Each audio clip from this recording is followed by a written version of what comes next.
Imam Syafi'i melarang, tak ada kata asing dalam Al-Quran. Tapi, para ulama leksikografi menemukan akar kata asing.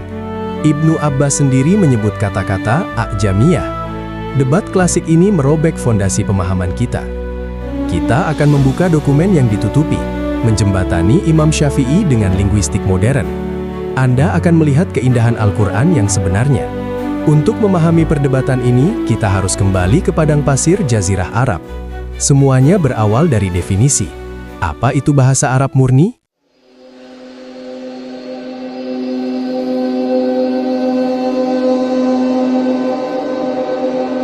Di tengah hiruk-pikuk Baghdad abad ke-9, berdiri satu sosok yang berani mengeluarkan fatwa yang sangat keras. Imam Muhammad bin Idris Asy-Syafi'i. Bagi Syafi'i, Al-Quran adalah monumen kemurnian bahasa Arab yang mutlak. Ia menyatakan, tidak ada satupun kata asing, a'jamiyah, dalam kitabullah. Ini adalah klaim yang menantang seluruh ahli leksikografi. Pernyataan ini bukan sekedar klaim teologis, melainkan fondasi linguistik yang ia yakini. Namun, mari kita lihat 3 kata yang selalu menjadi duri dalam daging bagi klaim kemurnian ini. Kata pertama, sijil, batu membara, yang menurut beberapa ahli berasal dari Persia. Kedua, mishkat, lubang di dinding, diduga kuat dari bahasa Abisinia. Kedua, mishkat, lubang di dinding, diduga kuat dari bahasa Abisinia. Dan yang paling eksotis, koswaroh, singa atau pemburu, yang sering dikaitkan dengan bahasa Nabatea atau Suryani. Para ahli leksikografi lain, bahkan beberapa sahabat Nabi, berpendapat bahwa kata-kata ini memang a'jamiyah yang kemudian diserap. Tapi bagaimana mungkin Imam Syafi'i yang jenius bisa mengabaikan bukti linguistik yang begitu jelas? Apakah ia salah? Atau apakah definisi asing yang ia gunakan berbeda total dari yang kita pahami hari ini? Jawaban Syafi'i terletak pada satu konsep kuno yang jarang dibahas, ta'rib atau Arabisasi. Jika kita menerima definisi ta'rib yang ia ajukan, maka kemurnian Al-Quran memang terjaga. Namun, konsekuensi menerima ta'rib ini jauh lebih besar.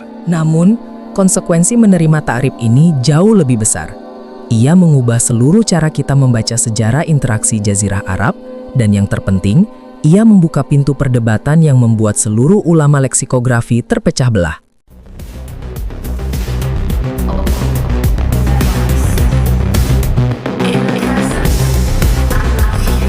Jika Syafi'i menuntut kemurnian 100%, maka kita harus menguji kata-kata yang paling kontroversial yang muncul dalam wahyu. Ambil contoh, mishkat, tempat lampu, yang muncul di surah An-Nur. Menurut Syafi'i, ini telah diarabisasi sepenuhnya, ta'rib, sehingga menjadi murni. Namun, jauh sebelum Syafi'i lahir, ada otoritas yang berani menentang definisi ta'rib yang begitu kaku. Abdullah bin Abbas.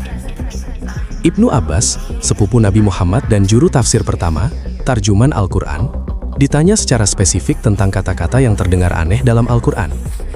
Jawabannya terekam jelas dalam manuskrip klasik. Alih-alih membantah, Ibnu Abbas justru mengakui dan memberikan daftar kata-kata tersebut, lengkap dengan asal-usul asingnya. Alih-alih membantah, Ibnu Abbas justru mengakui dan memberikan daftar kata-kata tersebut, lengkap dengan asal-usul asingnya. Ini adalah pengkhianatan intelektual terhadap klaim kemurnian total yang dipegang teguh oleh mazhab Syafi'i. Ibnu Abbas menyebutkan bahwa kata sijil, tanah liat yang terbakar, yang digunakan untuk menghancurkan kaum Lut, berasal dari bahasa Persia. Ia menjelaskan itu adalah kombinasi dari sang, batu, dan gil, tanah liat. Ini bukan sekedar interpretasi. Ini adalah bukti leksikografi kuno yang menunjukkan bahwa perdebatan tentang a'jamiyah sudah ada sejak generasi pertama Islam. Kini kita masuk ke medan pertempuran linguistik yang sebenarnya, perbandingan bahasa Semit. Ketika kita membedah kata-kata ini, kita tidak hanya melihat ta'rif.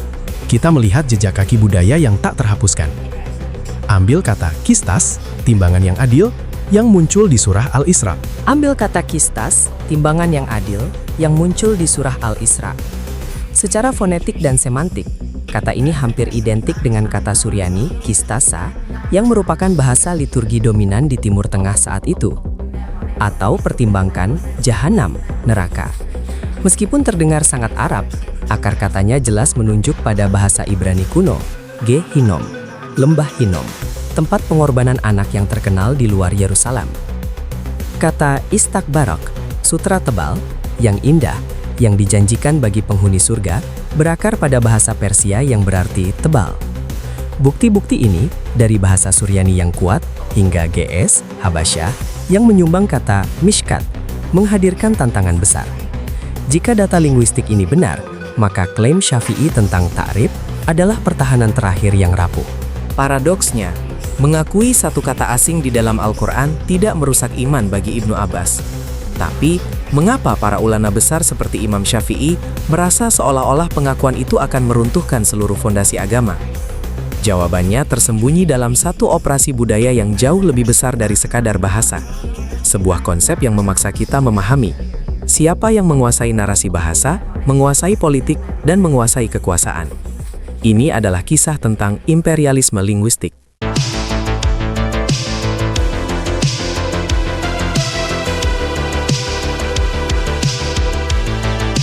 Kita meninggalkan sejenak perdebatan sengit antara Ibnu Abbas dan Imam Syafi'i. Untuk memahami mengapa Syafi'i merasa harus membela kemurnian bahasa Arab Al-Quran, kita harus berhenti melihat Jazirah Arab sebagai pulau yang terisolasi. Faktanya, selama ribuan tahun sebelum Islam, semenanjung Arab adalah persimpangan jalan kuno. Ini adalah pusat perdagangan rempah-rempah yang menghubungkan Yaman, Habasyah, Ethiopia, Syam, Levant, dan Persia. Para ahli linguistik modern, khususnya dalam studi Semit, memberikan jawaban yang mengguncang asumsi Syafi'i. Mereka mengatakan, masalahnya bukan pada apakah kata-kata seperti sijil atau kistas itu asing. Masalahnya adalah, kita salah mendefinisikan apa itu asing. Inilah titik baliknya yang besar. Kata-kata yang diperdebatkan ini bukanlah loanwords, kata pinjaman, yang baru diimpor dari bahasa asing. Mereka adalah cognates, kata-kata serumpun yang berbagi akar kuno yang sama dengan bahasa Arab. Mereka adalah bagian dari keluarga besar bahasa Semit, yang mencakup Ibrani, Arami, dan Sabaean. Pikirkan seperti ini. Ketika Imam Syafi'i mendengar sijil dan menganggapnya Persia, dia sedang menganggap sepupunya sebagai orang asing. Padahal, kata itu telah beredar dan berasimilasi penuh di Jazirah Arab jauh sebelum Al-Quran diturunkan. Istilah teknisnya adalah mu'arrab, kata-kata yang telah diarabkan sepenuhnya, diserap secara fonetik, dan diterima oleh penutur bahasa Arab sebagai milik mereka sendiri, bahkan jika akarnya berbagi dengan bahasa Semit lainnya. Istilah teknisnya adalah mu'arrab, kata-kata yang telah diarabkan sepenuhnya, diserap secara fonetik dan diterima oleh penutur bahasa Arab sebagai milik mereka sendiri, bahkan jika akarnya berbagi dengan bahasa Semit lainnya. Definisi asing yang dibangun Syafi'i runtuh karena ia mengabaikan kekerabatan linguistik kuno ini. Al-Quran tidak meminjam dari bahasa asing. Al-Quran memanfaatkan seluruh kekayaan warisan Semit yang telah lama menjadi bagian dari identitas Arab. Jika ini adalah masalah keluarga bahasa dan bukan pinjaman asing, mengapa para ulama harus bersusah payah membersihkan Al-Quran? Mengapa definisinya tentang kemurnian harus begitu ketat? Jawabannya membawa kita kembali ke politik dan kekuasaan. Mendefinisikan bahasa Arab sebagai bahasa yang murni adalah upaya untuk membela supremasi budaya Arab, terutama saat kekaisaran Islam meluas dan harus memerintah jutaan non-Arab. Perdebatan ini pada intinya adalah senjata politik di tangan khalifah.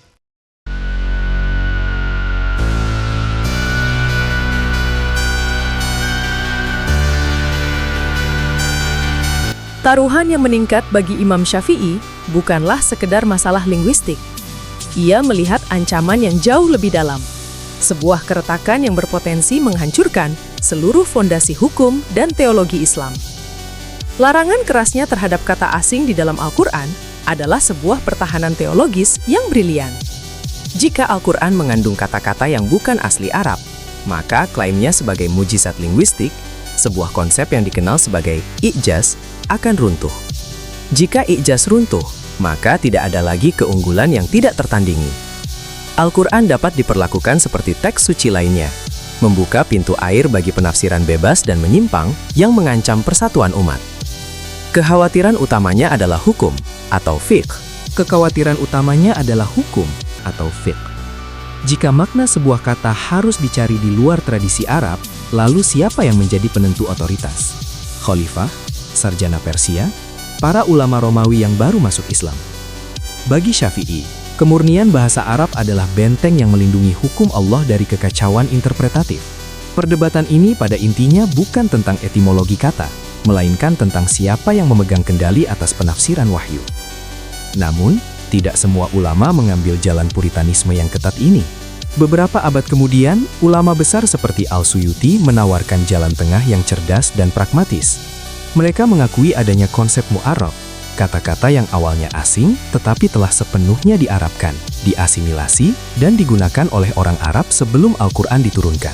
Ini adalah nuansa yang menyelamatkan kehormatan Syafi'i, tetapi mengakui realitas percampuran budaya yang tak terhindarkan. Perbedaan pandangan ini menunjukkan bahwa perdebatan tentang A'jamiyah adalah pertempuran untuk otoritas, bukan hanya kamus. Tapi jika semua ini adalah tentang mempertahankan otoritas, mengapa kita harus berfokus pada kata-kata kecil? Apa kata-kata spesifik yang membuat para ulama ini begitu marah?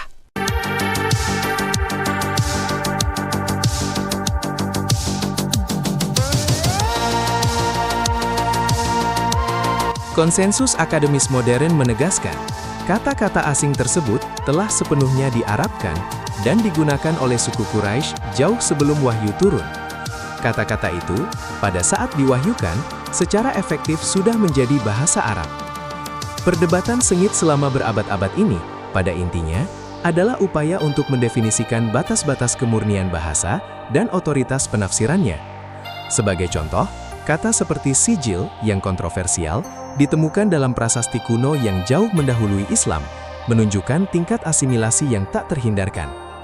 Dan di balik semua perdebatan kamus ini, ada pemahaman yang jauh lebih dalam tentang mengapa kitab suci ini tetap menjadi keajaiban bahasa yang tak tertandingi.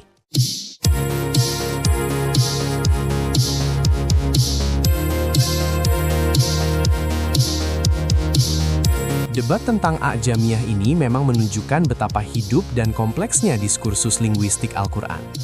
Menurut Anda, apakah ketakutan ulama klasik terhadap kata asing di Al-Quran itu beralasan, atau justru menghambat studi linguistik?